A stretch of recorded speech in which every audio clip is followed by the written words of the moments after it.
ಎಲ್ಲರಿಗೂ ನಮಸ್ಕಾರ.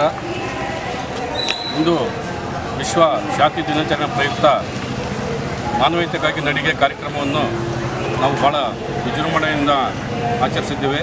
ಇದಕ್ಕೆಲ್ಲ ಸಹಕಾರ ಕೊಟ್ಟಂಥ ನಮ್ಮ ಭಾರತೀಯ ರೆಡ್ ಕ್ರಾಸ್ ಸಂಸ್ಥೆಯ ಕರ್ನಾಟಕ ರಾಜ್ಯ ಶಾಖೆಯ ಹಾಗೂ ಕೋಲಾರ ಜಿಲ್ಲಾ ರೆಡ್ ಕ್ರಾಸ್ ಸಂಸ್ಥೆಯ ಎಲ್ಲ ಸಭಾಪತಿಗಳು ಮತ್ತು ಕಾರ್ಯದರ್ಶಿಗಳು, ಎಲ್ಲ ನಮ್ಮ ಪದಾಧಿಕಾರಿಗಳು ಹಾಗೂ ನಮ್ಮ ಬೆಂಗಳೂರು ಉತ್ತರ ವಿಶ್ವವಿದ್ಯಾಲಯದ ಕುಲಸಚಿವರು, ಕುಲಪತಿಗಳು ಹಾಗೂ ನಮ್ಮೆಲ್ಲ ಪ್ರಾಂಶುಪಾಲರು ಹಾಗೂ ನಮ್ಮ ಕಾರ್ಯಕ್ರಮದ ರೂವಾರಿಗಳಾದಂಥ ಕಾರ್ಯಕ್ರಮಾಧಿಕಾರಿಗಳು ಎಲ್ಲರೂ ವಿದ್ಯಾರ್ಥಿಗಳು ಭಾಗವಹಿಸಿ ಭಾಳ ಸಫಲತೆಯನ್ನು ಕಂಡಿದ್ದೇವೆ.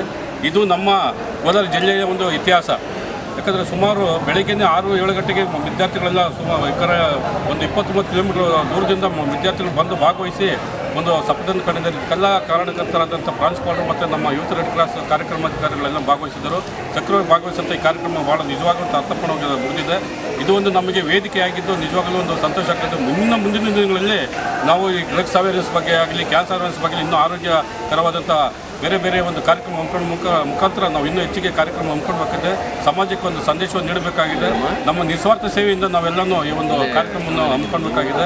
ಈ ವಿಶ್ವ ಶಾಂತಿ ದಿನಾಚರಣೆ ಪ್ರಯುಕ್ತ ಎಲ್ಲರಿಗೂ ನಮ್ಮ ಶುಭವನ್ನು ಕಾಮನೆಯನ್ನು ತಿಳಿಸ್ತಾ ನಾವು ಇನ್ನೂ ಈ ತಾಂತ್ರಿಕ ಈ ಒಂದು ಜೀವನದಲ್ಲಿ ಆದಷ್ಟು ಬೇಗ ನಾವು ಅಭಿವೃದ್ಧಿ ಹೊಂದಬೇಕು ಅನ್ನೋ ಒಂದು ಇಂಥ ಚಿಂತನೆಯಲ್ಲಿ ಅಭಿವೃದ್ಧಿಯನ್ನು ಹೊಂದಬೇಕಂದ್ಬಿಟ್ಟು ಒಂದು ಮನಸ್ಥಿತಿಯಲ್ಲಿ ಈ ಮಾನವೀಯತೆಯ ಮೌಲ್ಯಗಳನ್ನು ಮರಿತಾ ಇರತಕ್ಕಂಥ ಈ ಘಟಕಾಲದಲ್ಲಿ ನಾವು ಈ ಒಂದು ಶಾಂತಿ ದಿನಾಚರಣೆಯನ್ನು ನಾವು ಜಾಥಾ ಮುಖಾಂತರ ಒಂದು ಸಾರ್ವಜನಿಕನ ಒಂದು ಸಂದೇಶವನ್ನು ನೀಡೋದಕ್ಕಾಗಿ ಎಲ್ಲ ಸಹಕರಿಸಿದ ಎಲ್ಲರಿಗೂ ನಾನು ಬೆಂಗಳೂರು ವಿಶ್ವವಿದ್ಯಾಲಯ ಯುವ ರೆಡ್ ಕ್ರಾಸ್ ಘಟಕದ ಪರವಾಗಿ ಎಲ್ಲರಿಗೂ ನಾನು ಶುಭವನ್ನು ತಿಳಿಸಿದ್ದೀನಿ. ಜೈ ಹಿಂದ್, ಜೈ ಕರ್ನಾಟಕ.